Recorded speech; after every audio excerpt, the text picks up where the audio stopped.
man at 60. Welcome to session number 59 of Brain Software with Mike Mandel, and I'm Chris Thompson. Welcome, fellow storm riders. You are officially a rider on the hypnotic storm. He has just turned 62. His vitriol detachment has been successfully resolved, and he is just as irritated as I am about the devastatingly ludicrous mythology around instant inductions in the field of hypnosis. Please welcome to the center stage, the Hypnoticon, a man who I don't even know what else to say because I didn't plan it this far. Yes. Mike Mandel. We've not been drinking, ladies and gentlemen, but yes, 62 indeed. A man at 62, still at the peak of his vitality and intellect and sexual power. We've not been drinking at all. We honestly haven't. We've been drinking coffee. And I wonder if I shouted too much in the intro. I think you might have. I'm looking at the meter here. It's looking like it's clipping the audio. We'll see in editing. You know what we'll do? We'll edit that out. No, we won't. Hey guys, had a vitriol detachment, been seeing a retinologist for it, had the most painful examination of my life. If you can imagine a vaginal speculum stuffed into your eye, that's essentially what it's like. Some of you know exactly what I'm talking about. Anyway, it was a nightmare. It's resolved. Uncle Mike's doing great again, feeling fit as a fiddle, and ready for the podcast. Yes, you are. And so you just had your 62nd birthday on Wednesday of this week. Yes, my 62th birthday. 2 days ago, as we're recording this, 2 days later. So that was fun. In the octagon, so what did you ripping a neck crack. How was it waking up and checking your inbox? Oh, buddy, listen, I got to thank Chris. He did the coolest thing. He emailed a whole bunch of people. 7,000 people. Said Mike is turning 62 on this day. I got birthday greetings from literally hundreds of people. I won't belabor the point, but from doctors, people who clean swimming pools for a living, musicians, students online, students live, people who listen to the podcast, hundreds and hundreds of birthday wishes. And it was really touching, and I'm so grateful. Thank you to all of you. That was amazing because a lot of people copied me on the emails that they sent to you. Yeah. And some of the stories were just fantastic about how they found the podcast and how it's changed their lives. Or some people had seen you back in 1975, Mike. And so happy birthday to Mike. Thanks, He's buddy. turned 62, and we have a wonderful set of results from the people who sent in their birthday wishes. And like I said, I sent the email to about 7,000 of you. So if you're listening and you're on our email list and you didn't send him a birthday wish, you failed me. You've horribly failed me. No, I'm kidding. You failed the planet. We got a great result. It was lots of fun. And we got a great podcast for you today. A lot of cool stuff. Yes, we do. And let's start with the disempowering question. No, in fact, let's introduce it properly. Okay, listen, guys. Chris and I were just preparing before here. We're here in Port Perry in Hypno East. And it's about a 1 hour drive for you. About a 1 hour drive. So we plan on the way. We talk in the car. I talk in the car. Chris talks from here.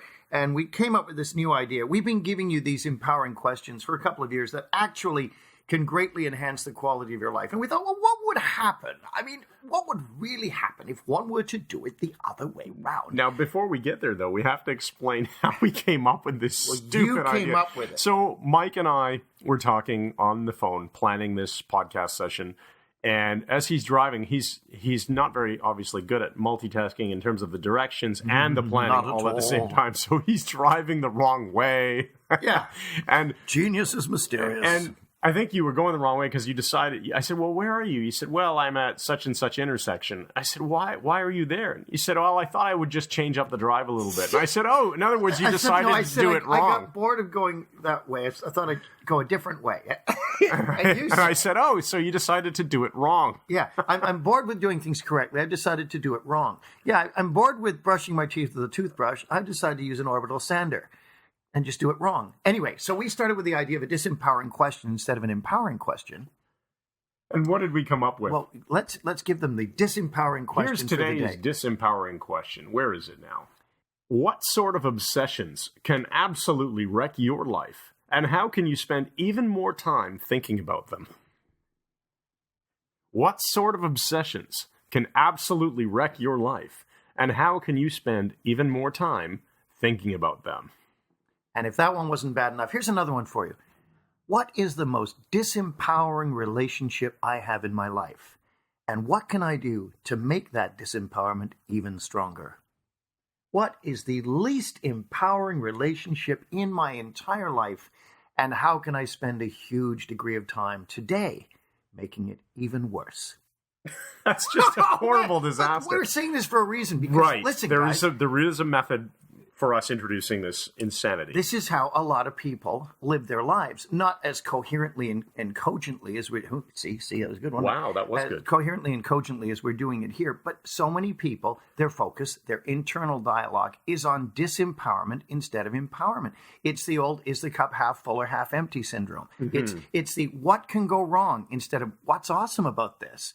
And living like that is a frickin' disaster. And if you want to screw your life up, believe me, we can teach you hundreds or thousands. There's an infinite number of ways of screwing your life up. There's an absolutely infinite number of ways to screw up your life, and there's only so many good, effective ways to improve it. Right. And one of those is to focus on the processes required to get you to your target state rather than focusing on the stuck state that you're in and asking yourself all sorts of why questions and all sorts of negative presuppositions.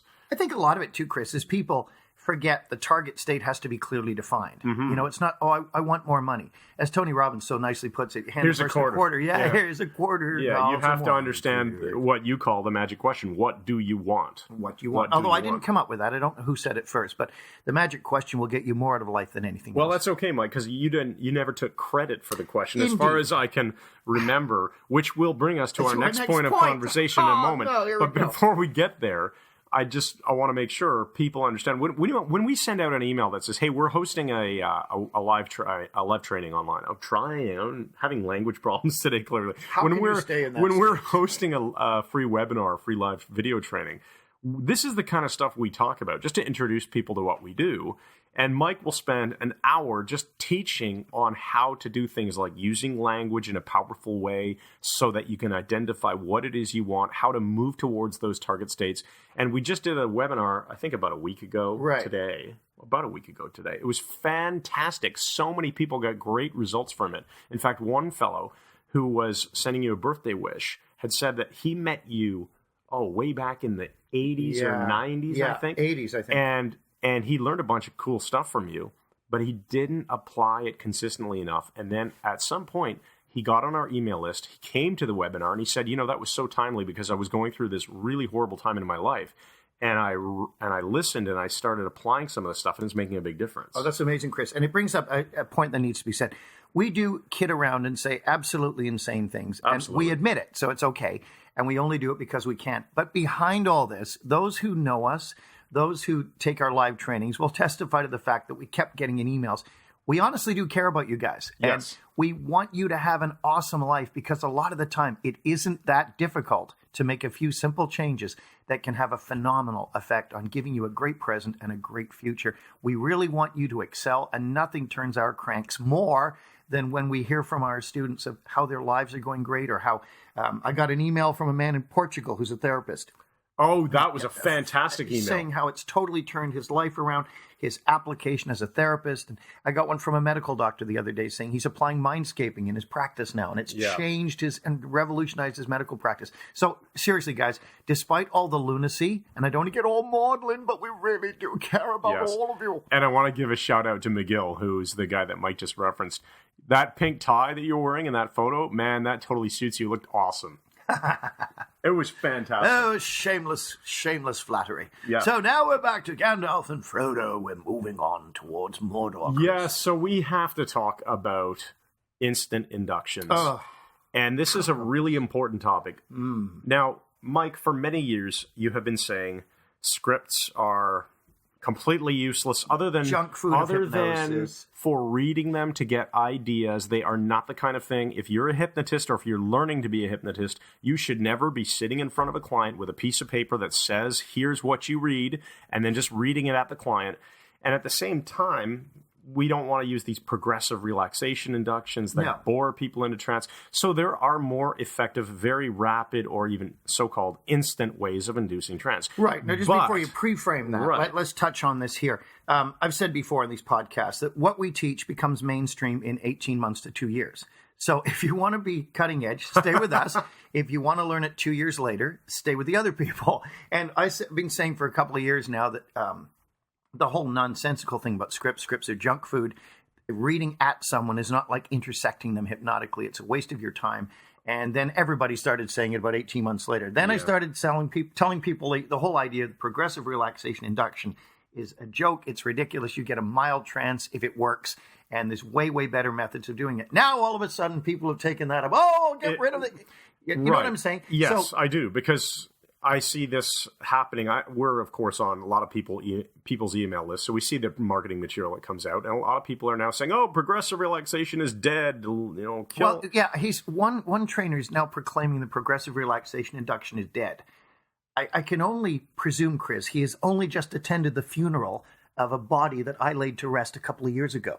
At least. You've got to pay attention. But Chris is right. There's a lot of understanding or misunderstanding about rapid inductions and instant inductions, and that's where we're going to go now. So there are a couple of well-known hypnosis trainers out there that I've seen some material lately, and they're all hyping this idea of instant inductions. And one in particular published a podcast. Who we shall and we're not going to name anyone. I'm just going to say this. I'm thinking his name. The episode of the podcast that is in question here talks about instant inductions, and essentially starts like this. Well, I teach people how to do, on the first day of our training, this induction that takes 3 or 4 minutes, and it's a modified version of some other induction that he learned elsewhere.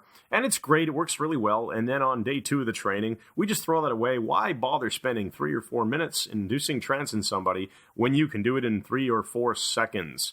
And then goes on to introduce this instant induction, which he learned from another hypnotist who learned it from another hypnotist. That's fine. And that's totally fine. Absolutely.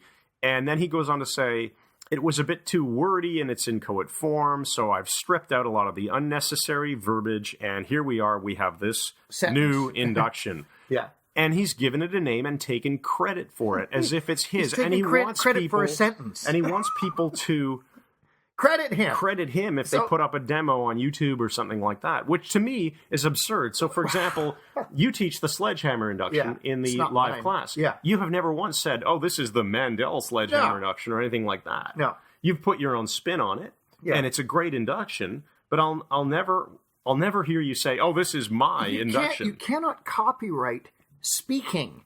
So, okay, I've jumped over the word thank you now. And if anyone uses the word thank you, you have to credit me for it. Right. I've just decided that's my word. Okay, so enough with this is my particular... Thank you. I'm I'm bothered by the idea that you can take someone else's induction who learned it from someone else, change it a bit, and then say, well, this is mine now, and you need to credit me. But that's not the point of bringing this up. The real point in bringing this up is that the entire podcast where this topic was discussed, and while the information about instant inductions is probably quite useful, it was introduced in such a way that would lead you to believe if all you had is this sentence that you read at somebody, or say that, you are now a master hypnotist. You can do this, and you can repeatedly induce trance in anyone. Yeah, this mythology, Chris, we see on YouTube all the time where somebody's on a subway and he goes up to a stranger and hypnotizes them and leaves, and the guy's sitting in the subway cataleptic. It's not happening like that, It's not happening the way you see it. And so we're going to now talk about what happens before the hypnosis. It's right up there, and I'm not going to tip anything, so some of you get upset when I do. I got responses about the last thing, what I said about Kreskin. My response about Kreskin was only because somebody asked me about his stuff, so I'm going to tell you the truth. And I only told you the truth because Kreskin claims that he's producing quote-unquote genuine phenomena. And said that we're all... it implies everyone else is a fake. Well, no, he said that they're all fake. Oh, okay. So he threw down the gauntlet. That was that. I'm not going to tip anything with this, but the entire idea that you can just go up to someone and spring these magic words and have them go into a trance without any preparation, the people who believe that are the same people who watch Darren Brown and don't recognize that A, this is television, and B, what you see on television is manipulated, twisted, shot numerous times. You have to practice a bit of discernment here. So certainly you can get people into trance with these rapid inductions, but there is preparation first or they will not stay there. And it is noteworthy, Chris, that this trainer, you said that he is doing this on the final day of the course. No, I think it was the second day. Okay, so he's had some heteroaction operating with the class already. Sure, of course. So you want to talk about the preparation? Yeah, so let's make sure we properly introduce why we're talking about this, because really we aren't talking about this stuff just to attack somebody else's No, we're not methods. attacking him. We're attacking mythology. The mythology that seems to be perpetuated when you conduct a podcast like the one this guy did is that if you just learn this instant induction, which consists of these magic words and this particular behavior that you'll do, this motion or whatever, that you can now call yourself a master hypnotist, you can hypnotize anybody, and you're good to go. And the truth of the matter is it completely leaves out all of the important setup that we talk about, and Mike teaches this in detail. There's so much important setup, relationship building, the rapport, the compliance sets, and the yes sets. We're going to dive into all this in a second. All of this stuff, yeah. Hypnosis, even what you call an instant induction, is not instant or even rapid unless you start the stopwatch when you actually begin the induction. And then out all the other stuff you've done. Which is completely silly. It's sort of like saying that preparing a meal only takes you 5 seconds because you're counting from the moment you slide it off the frying pan onto the plate. Right, rather than the time you spent going to the store and buying all the ingredients, chopping them, preparing them, everything. Right. Or if you want to really extend it backwards, growing it in your own garden, let's say. Yeah, sure. The whole organic, building it and cultivating the relationship with the client. That's the metaphor I was looking to paint. And so, again, we're not attacking anyone. We're just saying this is a myth that you can just go up to somebody, say these magic words, and do this thing, and bang, people are just in trances all over the world. Right. So let me say this. If you're listening to this and you want to read a really great blog post that Mike published to our site. Oh, the rapid and instant inductions.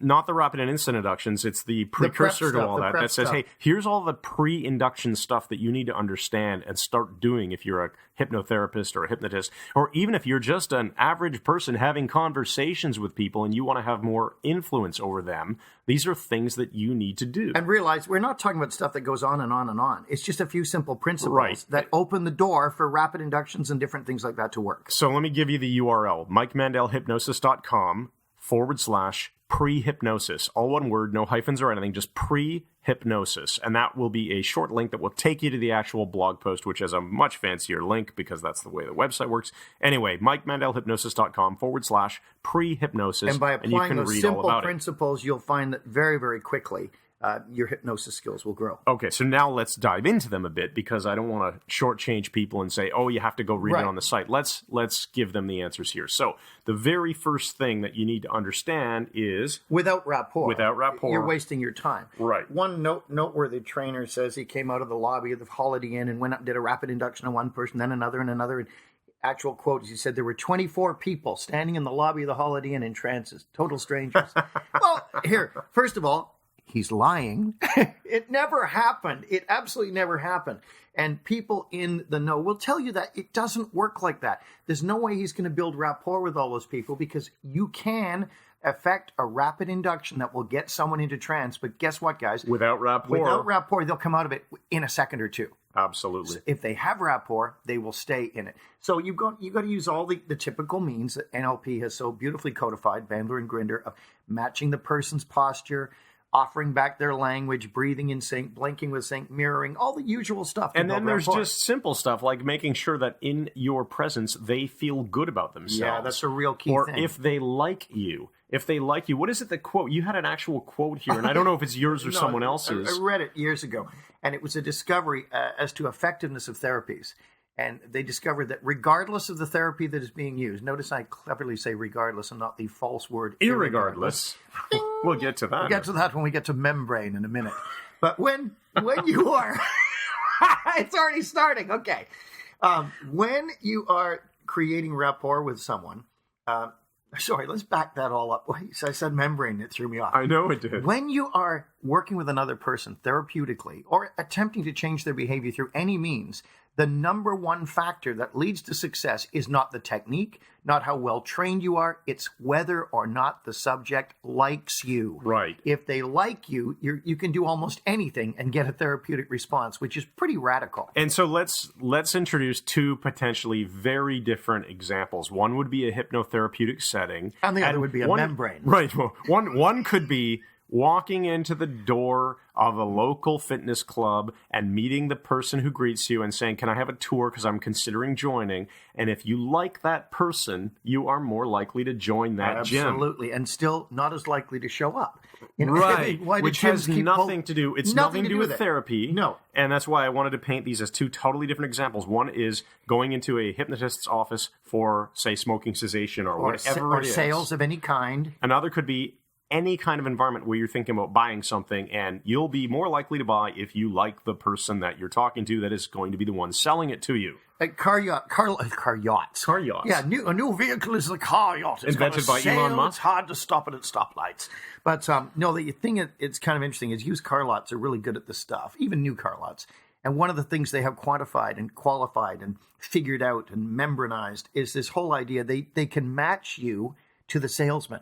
Mm-hmm. And when Heather and I went in to get our car, the Hypnomobile, Hypnomembrane. Anyway, we went in. I'm seeing how many times I can say membrane today. I just said it again. When we went in to get our car, the salesman was rumpled and half unshaven. He looked tired.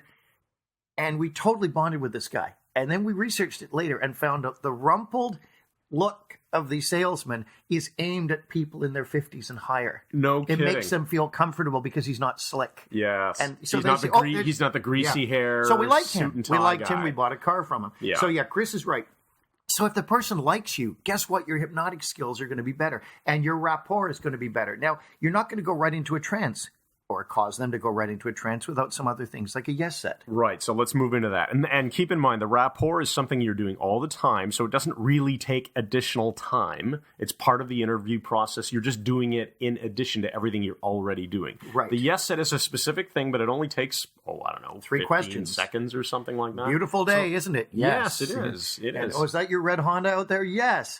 Okay, and you've come here for smoking cessation, right? Yes. Okay, can I call you James? Yes. So they have an agreement frame established, and it's now hard for them to begin to turn it to no. Right. So you have the momentum with the yes set. They agree with you, and this is depotentiating resistance, and we now go right into the compliance set. Tell us about that, Christopher. So where yes sets create agreement, compliance sets create obedience. So you are simply asking the person, or telling them is probably more appropriate. You are directing your subject to do something simple that they would have no reason to object to. So they will just do it.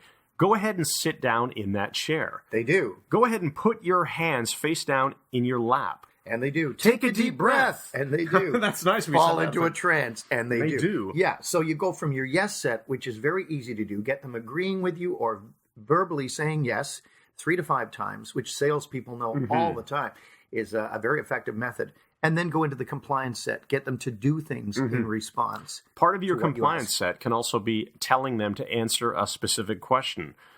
Tell me that you don't want to smoke anymore. I don't want to smoke anymore. Sure. Tell me how many cigarettes you smoke on the average day. Oh, 20. Sure. Okay, great. Now I want you to take that package and set it down on that desk. Wonderful. Right. And sit down in the chair. Build a compliance right away. Keep it going. You could do 7, 8, 9, 10. There's really no limit to the sort of things that can be done with it. So once you do the rapport building, the yes sets, and the compliance sets, then you are prepared. And perhaps one of the last things in the yes set should be, are you ready to go into hypnosis now? Yes, That's a beautiful way of doing it, Chris, because when they agree with that, you've now depotentiated any resistance, and now you can go into a rapid or instant induction. And guess what? It's going to work. And it's only if you rule out everything we've said, and as Chris adroitly pointed out, start the timer when you begin the induction itself, that it seems that you've done it in seconds. And in reality, it will seem to the client that way too, by the way. Right. Now, you're not telling them, okay, we're going to do some pre-work to trigger heteroaction first to make sure the rapid induction works. No, you're not letting them know that. You're just doing it. They just think you're talking to them. You're having a conversation. Okay, so I want to point out again, go to MikeMandelHypnosis.com/pre-hypnosis. I better remember to set up that link. Yeah, you might as well do it. You're talking like it's there, and it isn't. It isn't there now, but it will be by the time you hear this, so it's there now for you, which is really weird. Okay, go and visit MikeMandelHypnosis.com/pre-hypnosis. Mike has written an entire blog post about this, and as a nice little bonus, there's a link on that page that will get you to a really cool training video about how instant and rapid inductions actually work and how they're different in the real world. and you'll learn a lot from this. So that's all we want to say about Excellent. that. That's good. Let's move on to the next topic. Oh, wait, we've touched upon the word membrane, and I just want to bring this into the foreground now. I nearly said something else there. Yes. The word membrane is a word that makes me laugh. You can use it in all sorts of contexts, and it confuses people.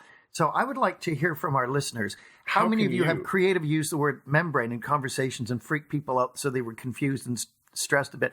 And you can say something as simple as, they're complaining about the price of coffee or something, and you say, "Oh yes, my uncle had that same difficulty until I wandered in one afternoon and he was sitting there examining his membrane." I am a comic genius. People are going to paint hilarious photos in their mind of what that means. I know. Anyway, we'll leave you with that. Okay. So now I want to talk about another... I really hope I don't want this to come across I don't want this to come across as the podcast where we are attacking what other people do. No. There are some amazing trainers out there in all sorts of different fields, including hypnosis. Yeah. Fields. We just didn't appreciate the idea of presenting instant and rapid inductions as if they really are as simple as speaking a sentence. That's right. It's not that simple. This is hypnotic storm raging. Here's the next one. We caused it, and this is part of it. So here's the next one. I saw some marketing material from another hypnotist who I believe is probably quite good at what he does. Was it David Membrane? No. Okay, again, not going to use any names, but here's the question. Mike, do you see any value in training somebody to become a hypnotist by sticking some sort of ear listening device in the student's ear so that you can, from a separate room, watch them interact with a client, and you as the trainer are really the one doing the therapy on the client, but you're just telling the student through some earpiece what to say and what to do. So the trainer is in another room. Yeah, the trainer is in room speaking into the ears of the subject, of the would-be hypnotist. Of the student. Yeah, who is then repeating what they're saying. You know where this came from? This came from the it came from the pickup artist community when they were doing trainings. Oh, and they would teach a guy how to pick up a woman at a bar. Yeah. So there is some sort of overlap there. I think it's one of those things, Chris. It all sounds very MK Ultra and weird, and to me, it's one of those ideas that is so ingenious, one is almost tempted to overlook its absolute uselessness. Okay. I would rather have someone trained to do amazing hypnotic work than give them the training wheels of a couple of little, earphones to listen to when they're working with a client. That's why in our training, Architecture of Hypnosis, we throw people in the deep end right away. And by the end of the week, they're really good swimmers. Right. Now, here's one of the key points I want to introduce into this conversation. How you learn something and how quickly you learn is often dependent on how many times you screw up. And when I say that, I mean the more you screw up, the more likely you are to get very good at something, because it takes making mistakes to learn. I teach this to parents all the time. Yep. Your kid learning to walk at the age of about 12 months or whatever it is for your child, your kid's going to fall down a lot.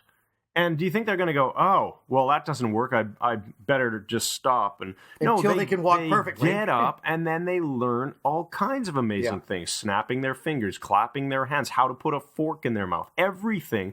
They fail many times over and over, or let's just not even call it failure. They just don't get the result they were after. Well, we can trim this down to making good decisions is the result of experience, and experience comes from making bad decisions and doing things incorrectly. Yeah, just making mistakes. You have to have experience, So you're not going to get the experience by having somebody stick an earpiece in your ear and telling you what to say. You will learn some interesting tools. Sure. And you might get, one thing I will say is you might get confidence in terms of presenting your material to a client. Right. Being comfortable being in front of a client, having done it before, it'll give you that. But I don't think it's going to give you the experience of making mistakes and being able to calibrate for yourself what's going on in that environment. Yeah. And saying to yourself, unconsciously, you're thinking, whoa, what am I going to say next? Oh, and then something comes to you, or something doesn't, and you stammer over a few words, and then you move on, and eventually you get comfortable. Kids learn how to make mistakes before they can walk and talk and eat and ride their bikes and whatever. And as hypnotists, it's no different. When you're learning a skill, you've got to learn by screwing up. Of course. And the point is, again, Chris and I teach principles rather than techniques. Principles will serve you well, because when something occurs that is not matching to one of your techniques, you can apply a principle and still get it to work. Exactly. So principles are big chunks. And this sort of specificity, I'm not doubting that it's done with all the right motives. So, don't send me a host of emails, but I'm not doubting that it could work. I'm just saying, is it necessary? Just because something can be done doesn't mean it should be done. That's a very good point. Just because the technology exists to be able to stick a thing in somebody's ear and talk to them and coach them through a hypnosis session doesn't mean that it's the most effective way to do it. And in fact, I would say because most training doesn't seem to happen that way in all sorts of fields. Right. Do salespeople get trained by, now I want you to tell him that this is a particularly good deal? But we are technology obsessed, Chris. You know that. It's just because there is so much technology available. Just going to technology automatically isn't necessarily the right thing, because hypnosis is about relationship. Exactly. And you have to, excuse me, my voice is shot today. You've got to go into a relationship with that person, short term as it is, to create a good trance. You're feeding back what they're offering you behavior-wise, and you're changing your behavior as a result. To just let someone else be in that loop with you, I don't think it's the most effective means. I agree. Okay, so that's all we wanted to say about that. Only my opinion, although I am right. Now, we're getting towards the end of the time we've allotted to this podcast, so let's quickly say our May hypnosis class, the week of the 25th to the 29th, I'm going to say this, just in case there still is a spot. I had a cancellation this week, nice fellow named James, who wasn't able to make it. Sorry, James. Hope to see you again at some point in Toronto.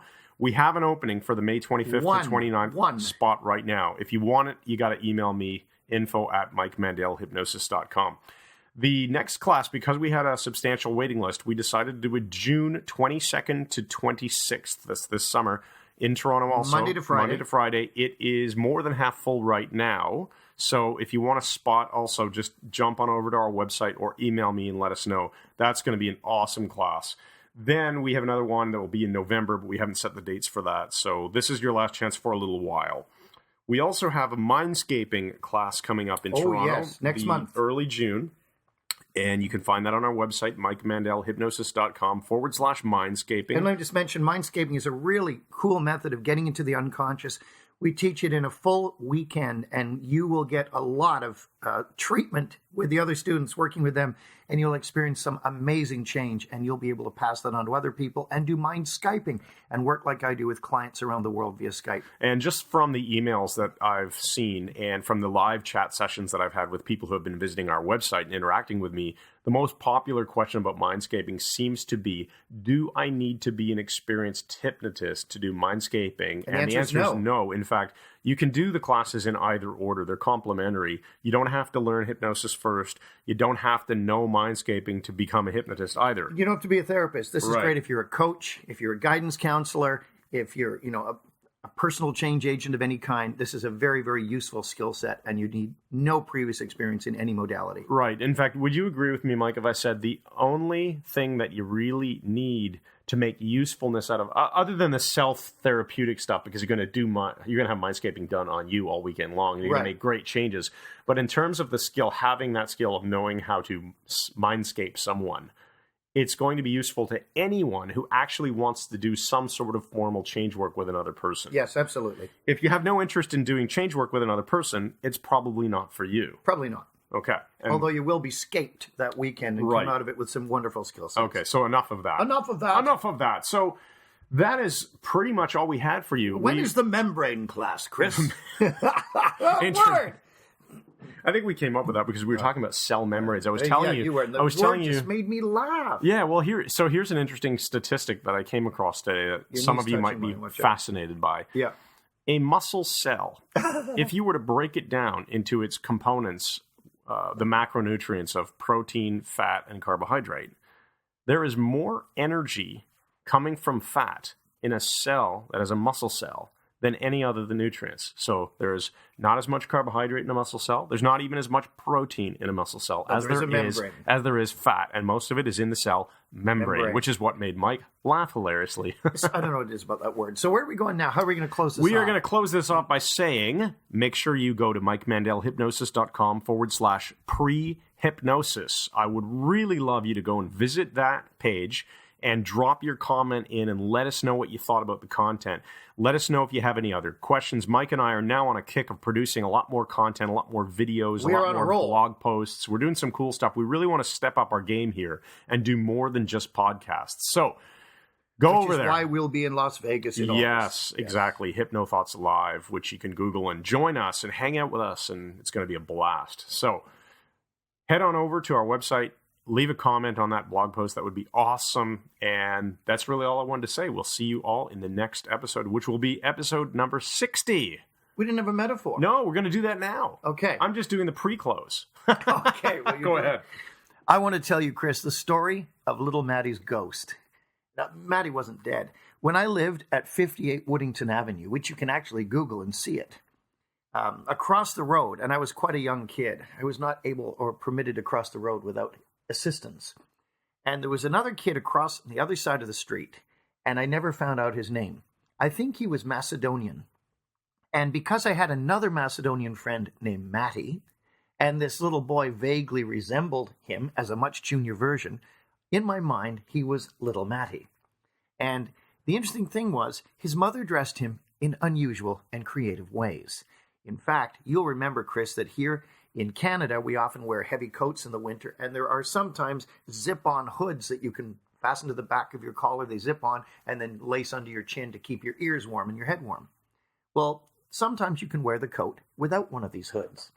Well, Matty's mom got it backwards, and she would send him out in T-shirt and jeans with the hood on his head and tied under his chin.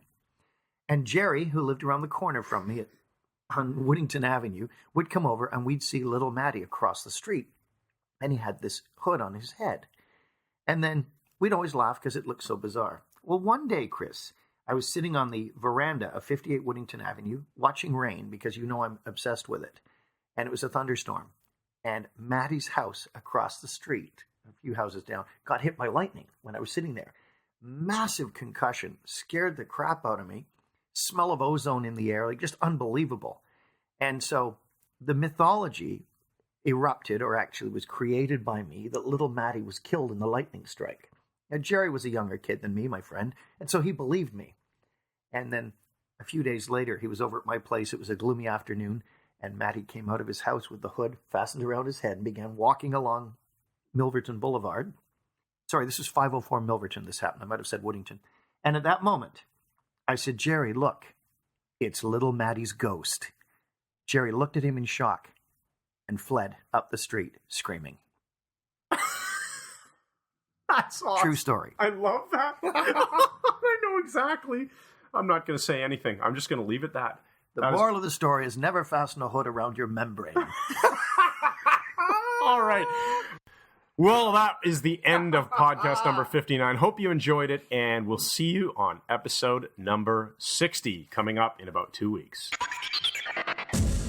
Abraham Lincoln walks at midnight in Springfield, Illinois.